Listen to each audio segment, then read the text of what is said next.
আচ্ছা, Charlie Charlie গেমটা কে খেলেছো হাত তুলো। কমেন্ট করে জানো।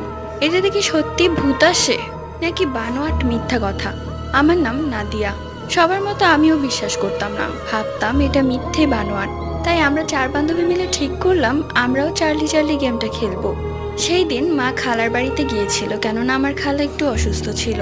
আর মাঝে মাঝে মা খালার বাড়িতে গিয়ে থাকে। তো আমি আমার বান্ধবীদেরকে বললাম, তুই তোদের মাকে বলবি যে আজকে আমরা আমাদের বাড়িতে পড়বো আর এখানেই থাকবো। কথা মতো ওদের মাও রাজি হয়ে যায়। এরপর আমরা সবাই মিলে রাত 12টার দিকে চার্লি চার্লি গেমটা খেলা শুরু করি। ঘরের দরজা জানালা সব বন্ধ, একটা মোম জ্বালাই, একটা খাতার মধ্যে স্টার আর্ট করি, স্টারের 5 কোণাতে 5টা সেফটি পিন দিয়ে দিই। এরপর আমরা গেমটা শুরু করি। কিছুক্ষণ খেলার পর আমরা অনুভব করি যে কেউ এসেছে। আমরা ভয় পেয়ে যাই এবং সেখান থেকে উঠে পড়ি। এরপর থেকে আমার মনে হতো আমার সাথে কেউ আছে। মাকে বললে